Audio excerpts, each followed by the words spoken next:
The English we speak. From BBC Learning English. Hello and welcome to The English We Speak with me, Feifei. And me, Neil. Hey, Neil, would you like to try this new coconut smoothie I bought from that new cafe? Coconut? Yuck, I hate coconut. Oh, right. In fact, I hate that new cafe. It's too expensive. But it's good quality and the staff are very pleasant. They always smile and say hello. Oh, I hate talking to people in the morning. Oh dear, Neil, you're very negative. Hate is a very strong word. You're a perfect example of a hater.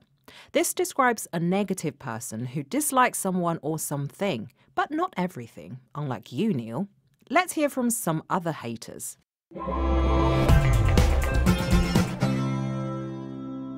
I'm a real hater of restaurants adding a fixed service charge to the bill. Why can't I choose how much to tip? My wife's a hater of horror films, so we had to go and see a rom-com at the cinema instead. So, those are examples of haters. Negative people who dislike someone or something, and sometimes without good reason, like Neil. I hate it when you call me names. But, Feifei, I am allowed to dislike things, and I'm not as bad as modern haters. These are people who write unpleasant things about someone on the internet, like this. I wish I had ignored the haters who criticised my acting career on my blog. It's really knocked my confidence.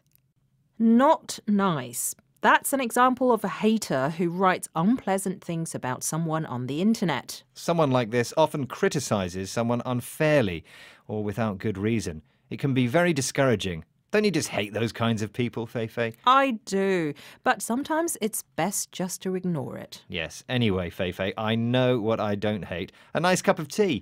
Do you fancy making me one? Ah, you're ignoring me now. I hate it when you do that. Bye, Neil. Oh, bye. All right, shall I put the kettle on? The English we speak. From BBC Learning English. Oh, hi! Thanks very much for watching our program. We hope you enjoyed it. I'm sure you did. Don't forget to subscribe so you can keep up to date with our wide variety of English language learning programs. We've got something for everyone. And that's it. We'll see you next time. I'm going to eat my bagel. Bye, guys.